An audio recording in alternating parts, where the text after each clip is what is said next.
5 conditions d'un pardon durable. La première condition pour pardonner à une personne, c'est d'ouvrir son cœur afin de s'apprêter à pardonner. La deuxième condition, ayez pitié. Avoir pitié, c'est avoir de la compassion de la personne à qui vous voulez pardonner. Troisième condition, c'est de libérer la personne de la prison de l'intérieur de votre cœur. Et libérer, c'est faire sortir la personne. Libérer la personne de la prison de l'intérieur de votre cœur, qui est la troisième condition pour un pardon durable.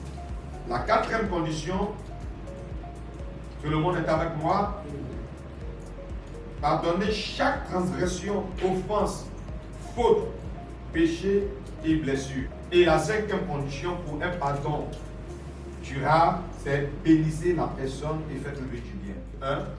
Ouvrez votre cœur. 2. Ayez pitié de la personne. 3. Libérez la personne de la prison de l'intérieur de votre cœur. 4. Pardonnez chaque transgression, chaque offense, chaque faute, chaque blessure. Et 5. Bénissez la personne et faites-lui du bien. Est-ce que ça va? Deuxième condition, ayez pitié de la personne à qui vous voulez pardonner. Le manque de pardon, une blessure, elle est émotionnelle, elle est dans le cœur. Donc, quand j'ai dit ici, c'est le cœur qui est là. La personne qui vous a blessé, voilà, c'est dans le cœur qu'on garde la rancune. La rancune ne se garde nulle part ailleurs, c'est dans le cœur. La Bible déclare de garder ton cœur plus que toute autre chose. Parce que le cœur, c'est de lui qui vient de la vie. Donc, la première des choses, vous devez ouvrir votre cœur. Ouvrir. Et j'ai dit ouvrir, c'est donner accès à. Vous comprenez? Vous ouvrez votre cœur, donc vous donnez accès. Vous donnez la possibilité d'un pardon, la possibilité d'une réconciliation, la possibilité d'une attente. Parce que ça va. La deuxième condition ici, on a dit, ayez compassion. La personne, ayez compassion de la personne, en fait. Vous savez, on a vu dans bâtir une équipe gagnante, on a vu qu'une personne blessée blesse. Une personne blessée blesse. Donc, généralement, les personnes qui vous blessent ont été blessées. Les personnes qui vous blessent ont été blessées. Vous allez voir que même un peu au point de vue du ministère, c'est un langage qu'on attend. On va voir un père spirituel qui dira au fils spirituel, nous allons pas la payer sur prix, donc tu dois payer sur prix. Vous comprenez très bien. Donc, comme à son temps il a été maltraité, à son temps lui a pas donné assez au micro, à la chair, donc il va recruter cela, voilà, aux autres. Donc, cette blessure était émotionnelle, n'ayant pas été guérie parce qu'il y a deux types de blessures. Il y a la blessure émotionnelle et il y a le vide émotionnel. Et cette blessure, lorsque vous n'êtes pas guéri de cette blessure, vous allez reproduire, propager cette blessure. Donc n'oubliez jamais, ouvrez toujours votre cœur, c'est la première condition. Si vous fermez votre cœur, vous ne donnez pas assez à votre part. Ouvrez votre cœur. Deuxièmement, ayez pitié de la personne, ayez compassion de la personne. Tu me fais pitié, je vais te parler. C'est la deuxième condition. Avoir pitié de la personne. Parce que quelqu'un me suit très bien. Il faut que la personne ait pitié. Même si cette personne ne fait pas pitié, vous voyez en cette personne une personne qui est blessée et qui propage les blessures. La Bible déclare qu'un homme ne peut donner que ce qu'il a reçu. Une personne qui n'a pas reçu de l'amour ne peut s'aimer l'amour. Une personne qui n'a pas reçu de l'amour ne peut s'aimer l'amour. Il y a des gens qui ont des blessures émotionnelles, des vides émotionnelles, des personnes qui ont guéri sans l'amour maternel, sans l'amour paternel. Leur réaction est différente de celui qui a bénéficié de l'amour maternel, de l'amour paternel.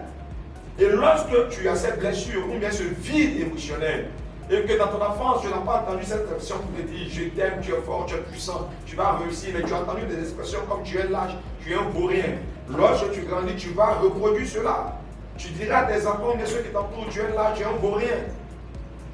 Parce que c'est ce que tu as subi, c'est ce que tu as été. Aussi vrai, aussi longtemps que tu n'es pas guéri de cette blessure, de ce vide-là, émotionnel, c'est à ce moment donné qu'on va demander, on va exiger de sa femme l'amour d'une mère et l'amour d'une femme. Puisqu'on n'a pas bénéficié de l'amour maternel. de recherche l'amour maternel auprès de sa femme, et en même temps recherche l'amour d'une femme, ce plus souvent écrase et rend sa tâche pénible et difficile. Ce que maman nous a pardonné, on n'a pas ça d'elle, et en même temps on attend d'elle l'amour d'une femme. On cherche à combler ce vide émotionnel. La troisième, juste après, ayez pitié de la personne à qui vous voulez pardonner. Vous avez 2.1. La pitié peut être suscitée par l'autre personne. Donc celui qui vous a offensé peut susciter en vous la pitié, la force de pouvoir lui pardonner. 2. La pitié peut être suscitée par votre propre choix. Donc, celui qui vous a offensé peut ne pas admettre vous avoir offensé, peut ne pas admettre vous avoir fait du tort. Donc, en ce moment donné, cette personne ne manifeste pas l'attitude qui convient pour que vous puissiez la pardonner. Mais vous faites le choix de trouver en vous suffisamment de compassion, suffisamment de pitié pour pardonner à cette personne. Regardez, les soldats n'avaient pas manifesté l'attitude pour mériter le pardon. Mais du haut de la croix, Jésus dit, Père, pardonne-leur, car ils ne savent pas ce qu'ils font. Vous comprenez? Alors qu'il y avait des paroles d'injure. Si tu es le Fils de Dieu, voilà, sauve-toi, sauve-nous. Descends de la croix. N'est-ce pas toi qui as ressuscité, n'est-ce pas, Lazare? Donc descends de la croix. Tant de paroles, tant de paroles. Mais il a puisé en lui de la compassion. Il a puisé en lui de la compassion. Il a puisé en lui. Ce n'est pas facile, ce coup est un coup très important. Trouvez en vous suffisamment de force, suffisamment d'amour pour pouvoir pardonner à lui, même quand il a un caractère, un comportement qui est digne d'un manque de pardon. La troisième condition, nous avons dit libérer. Libérer, c'est faire sortir. Donc, en guise de commentaire en bas de ton libérer, si tu veux faire sortir. Libérer la personne de la prison de l'intérieur de votre cœur. Lorsque, aussi longtemps que vous refusez de pardonner à l'ancien, vous gardez l'ancien dans votre cœur. Papa, tu le gardes dans ton cœur. C'est comme cela que ça se passe. Le manque de pardon, c'est garder la chose dans ton cœur. C'est garder la personne dans ton cœur. C'est loger cette personne dans ton cœur. Vous imaginez que notre avec qui vous a offensé, vous prenez un monsieur comme cela avec ses nombreuses barbes, voilà, vous mettez dans votre cœur. Mais vous aurez tous des échantillons dans votre cœur. Ah, mais oui, là, c'est la vie. Le cœur va battre plus fort. Et beaucoup de personnes ont cette palpitation de cœur parce que tu as pris un barbu que tu as installé dans ton cœur. Oui, tu es là pour ça. Oh, mais ce sont les barbes qui te font ça. Ce sont les barbes qui te font ça. Donc décharge cette personne. Donc libère cette personne de ton cœur. Matthieu 18, verset 27. Prie de pitié pour lui. Soulignez ça. Prie de pitié. Prie de pitié. Son maître le renvoya libre après lui avoir remis toute sa dette. Prie de pitié. Donc que la pitié et la compassion vous animent. Refusez de retenir une personne qui vous a offensé dans votre cœur. Refusez. Trouvez suffisamment de force. J'insiste toujours sur cette expression. Suffisamment de force pour pouvoir pardonner. Ça ne sera jamais facile, mais trouvez suffisamment de force pour pouvoir pardonner. Est-ce que ça va? Suffisamment de force.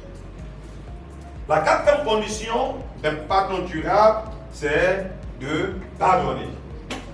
Pardonner pourquoi? Chaque transgression.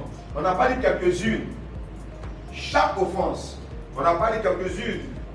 Chaque faute. On n'a pas dit quelques-unes. Chaque péché. On n'a pas dit quelques-uns. Chaque blessure. On n'a pas dit quelques-unes. Mais chaque. Verset 27, on me dit. Prie de pitié pour lui. Son maître le renvoya libre. Il le renvoya libre. Libérez la personne de votre cœur. Puis je la lecture. Pardonnez à tous celui qui vous aurait offensé intentionnellement ou accidentellement. Est-ce que ça va? Donc, le mot que vous devez écrire ici, c'est accidentellement. Que ça soit de manière intentionnelle et que ça soit de manière accidentelle, vous devez tout pardonner. Au point suivant, accidentel. Après avoir écrit accidentel, écrivez offense. Pardonnez à tout le monde chacune de ces offenses. On n'a pas dit quelques-unes, je répète le mot, mais nous devons trouver suffisamment de force pour pardonner. Pardonnons aux autres et aux groupes que nous ont blessés. Pardonnez aux vivants et aux morts, car la blessure du cœur reste en vous. Pardonnez aux vivants et aux morts. Il y a des gens qui en veulent à des personnes, sans moi jusqu'aujourd'hui. Quelqu'un a offensé une personne, après, tel que celui qui t'a fait du tort ne vit plus. Mais charge que Dieu fait savoir ton instinct. Et puis souvent j'entends les paroles, même dans sa tombe là, il va tourner là-bas, deux, trois fois. C'est ce qu'il m'a fait. Ah! Donc, en fait, le problème, le manque de pardon est une porte ouverte. Que l'ennemi se saisit pour pouvoir vous détruire. Et on a dit que le manque de pardon amène Dieu à vous livrer au bourreau. Donc, le bourreau est un gros mot, amène Dieu à vous livrer à des problèmes. Une personne qui est morte, elle est morte. Elle est morte. Mais parce que vous avez refusé de pardonner, il y avait une rancune entre vous jusqu'au décès de cette personne. Et même après la mort de cette personne, cette rancune encore dans votre cœur, dont le diable se sert de l'image de cette personne-là pour pouvoir vous tourmenter. Au lieu d'avoir une nuit paisible comme la Bible nous souhaite, voilà, il parle du sommeil des justes. Vous, non. Vous n'aurez pas une nuit paisible, mais vous aurez des nuits agitées, des nuits perturbées, des nuits tourmentées. Donc le manque de pardon, c'est ce que ça occasionne. Tu es là, tu es irrité. Et puis souvent, même ce qui est fatigant, je prends l'exemple simple. C'est cette voie que tu prends pour aller au service. Et sur ce chemin un peu loin, tu vois la personne qui vient. Oh, vous êtes un peu. Donc tu changes de route. Alors que c'est le chemin le plus court. Vous voyez comment ce que le manque de pardon peut engendrer. Tu es obligé d'aller faire une longue distance. Un grand détour. Un grand détour. Hein? Au lieu de 40 jours pour arriver à Canaan, ça fait 40 ans pour y arriver. Non, c'est comme cela, c'est le manque de pardon. Le manque de pardon est une arme redoutable. C'est pourquoi le Seigneur a insisté sur le pardon. Pardonne-leur. Pardonne nos offenses. Quand nous pardonnons à ceux qui nous offensent. Dieu a tellement aimé le monde qu'il a donné son Fils. Donc le pardon est vital, le pardon est capital, le pardon est biblique. Nous devons accorder le pardon pour que Dieu puisse nous pardonner en tout temps et en toutes choses. Est-ce que ça va? Donc nous avons dit 4.5, pardonnons aux gens qu'ils aient ou non demandé pardon.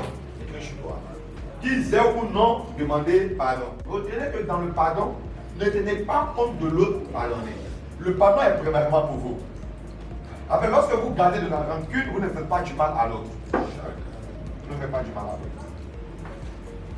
C'est à vous que vous faites du mal. Vous n'oubliez pas. Et vous avez construit une prison dans votre cœur. Et vous savez que lorsque tu as des prisonniers, tu dois les surveiller de nuit comme de jour. Et vous avez fait un pouvoir pour l'opposant de vous utiliser. C'est ça.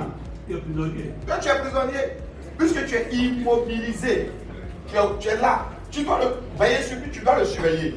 Tu ne peux plus. Ce manque de pardon, ça prend votre énergie, ça prend votre force. Ça vous fait perdre la raison d'être. Pardonnez aux gens qu'ils aient ou non changé leur comportement. Qu'ils aient ou non changé leur comportement, pardonnez-les. Qu'ils continuent à déposer la poubelle au rez-de-chaussée, là où tout le monde passe, devant ta porte, doit continuer à pardonner. 4. Oui, pardonnez aux gens, peu importe leur comportement. Il faudrait que le pardon doit dépendre de vous et non de la personne. Il faut avoir la maîtrise de vous-même. Dépendez de vous-même. Selon les fruits de l'Esprit de Dieu, le tempérament, la patience, l'amour, les fruits du Saint-Esprit. Et donc, je ne parle pas parce que tu as changé de comportement. je pardonne parce que mon Dieu m'ordonne de pardonner. Parce que si je refuse de pardonner, désobéir, il fait quoi? Il va me livrer au bourreau. Donc j'obéis à mon Dieu en oubliant, en te pardonnant, alors Dieu me guérit et me bénit. C'est tout. Que ton attitude soit intentionnelle ou accidentelle, moi, je décide, j'ai le choix. J'ai le choix. La vie est un choix. Mais je fais le choix de te pardonner. Donc retenez qu'on ne pardonne pas quelqu'un parce qu'on a vu que la personne a changé. Mais on pardonne parce que Dieu, parce que nous ne dépendons pas d'elle, mais nous dépendons de Dieu. Donc ce n'est pas elle qui nous amène au pardon, ce n'est pas elle qui nous retient au pardon, mais c'est Dieu que nous écoutons. Et Dieu nous ordonne de pardonner et nous devons pardonner. L'oraison dominicale est une prière très importante. Elle est juste à côté de la prière sacerdotale. Notre Père qui est aux cieux. Est-ce que ça va? Les disciples nous ont posé la question de savoir, enseigne-nous comment prier. Donc Jésus va donner une méthodologie et un principe des ossements de la prière, qui n'est pas une récitation comme l'église orthodoxe, en pratique. Pardonnez aux gens qu'ils aient ou non restitué. Pardonner ne veut pas dire que vous acceptez ou tolérez leurs actions. Donc le fait de te pardonner ne veut pas dire que j'accepte jamais ton comportement. J'approuve ton comportement. Mais retenez encore, je pardonne parce que mon Dieu m'ordonne de pardonner. Celui dont je dépends, celui à qui je suis soumis, m'ordonne de pardonner. Donc c'est une obéissance à la voix de Dieu. Pardonner ne veut pas dire que vous ne maintenez pas votre bonne conduite. Je le pardonne, mais à partir d'aujourd'hui, là, je me lui adresse la parole. Je l'ai invité auparavant pourquoi on mange ensemble. J'arrête cela. Ce n'est pas ce que ça veut dire. Pardonner veut dire que tu pardonnes en gardant la bonne manière de faire. Est-ce que ça va? Pardonner ne veut toujours pas dire que vos relations ne sont pas rétablies. Donc je vais te pardonner. Là, ne veut pas dire qu'on continue à courir ensemble. Voilà. Donc est-ce que ça va? Donc le pardon ne veut pas dire que moi je prends un exemple simple. Je te confie mon argent que tu voulais. Donc je te pardonne. Mais ça ne veut pas dire que je continue à donner mon argent pour t'aller. Parce que je sais que tu as la kleptomanie. C'est vrai, je t'ai. Bon, tu me donnes plus de l'argent. Non, je t'ai pardonné. Oui, mais. Regarde, c'est tout.